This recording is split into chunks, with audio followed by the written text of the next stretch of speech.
First of all, having kids is a personal choice.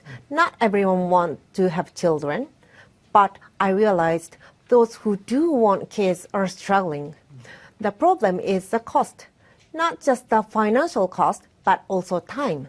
So this is a big problem for the government. How are officials addressing this issue? The Japanese government says it's entering a new dimension of child care policy. It's planning to secure over $23 billion per year over the next 3 years.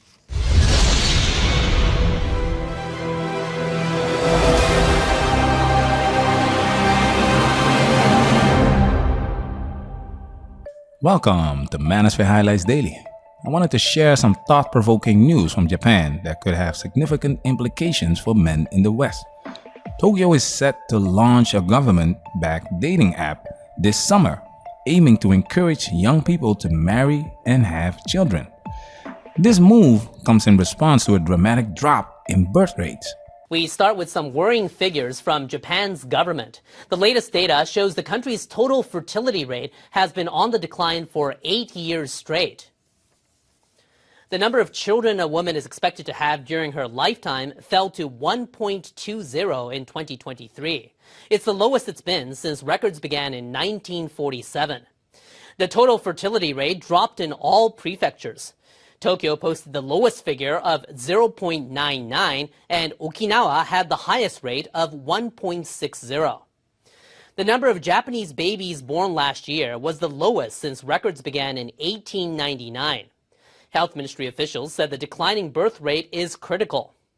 They pointed out until the 2030s, when the young population is expected to drop sharply, this will be the last opportunity to reverse the trend. Why is this important for us men? For the first time, we're seeing a major government stepping in to directly influence personal relationships and family planning. The app, which requires users to provide proof of their single status and income, is designed to make matchmaking more accessible and safer for those reluctant to use private dating services. According to a Tokyo government official, and I quote, "We want to give them a little nudge," end quote. You see, this is how it starts, with a little nudge. But before you know it, you are forced to comply. This initiative could set a precedent for Western countries facing similar demographic challenges. Many developed nations, including parts of Europe and North America, are experiencing declining birth rates and aging populations. If Japan's approach proves effective, we might see Western governments adopting similar strategies to encourage marriage and childbirth. But we all know this is not going to work. The app's focus on income has sparked some controversy. There is no feeling. Janice, read. It shocks me that selection is based on income, says Fujiro, 24, a university senior who has already secured a good job at a major Japanese cosmetics company. It shows that girls only look at your salary to get married. There's no real feeling. It's a business contract. What's the point of getting married with such a mindset? He added, somewhat disillusioned. This is a big reason why men are opting out of dating and marriage.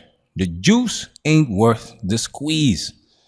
Average women have unrealistic expectations, and dating apps amplify this problem by focusing on the top 10, top 20% of men while leaving the rest invisible. According to a famous dating app company, 24.3% of dating app users are in their 20s, 20.4% are in their 30s, and 31.7% are in their 40s. However, 0 people actually found a partner on a dating app. So, Mesho-san, why can't you find anyone on a dating app? If you don't know why, you should look in a mirror. Ken-san, fuck you. The government cannot solve this problem without force. If current trends continue, arranged marriages will make a comeback. The first major reason is the decline in arranged marriages. Until 1965, there were more arranged marriages than free love marriages. Janice, read. I dedicate 100% of my time to my work, said Kaori, 30, who studied business and marketing. To achieve this, I have to work harder than men, and if I get married, I would have to stop working and stay home when a child is born. And I don't accept that. 40-year-old Matsunaga Yuki is raising a 1-year-old boy. She's also deputy head of a sales department for a life insurance company.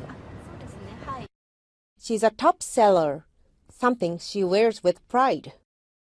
I would think about my job 24 hours a day before having a baby. I want to keep working for the rest of my life. But maintaining that hustle is a big-time investment. Like her colleagues, Matsunaga works till about 8 p.m. every night, including Saturdays. Her husband, a business owner, is home even less. You're dealing with women who have the mindset of having it all. Women are women first. Women are hypergamous everywhere in the world, meaning they generally prefer to marry up in terms of socioeconomic status. Women have little interest in dating down and being the main breadwinner of the family, even if they make more than enough money. This is a recipe for leftover women. I am 38 years old with a master's degree. I am a high-quality single woman. I originally thought that in Hangzhou, I could find an equally high-quality bachelor. But until I turned 38 this year, I realized that those high-quality single men didn't even look at me. Now, the ones chasing after me are rural bachelors. In other words, if I want to get married, I can only marry into the countryside. High living costs, financial instability, and cultural pressures are not unique to Japan.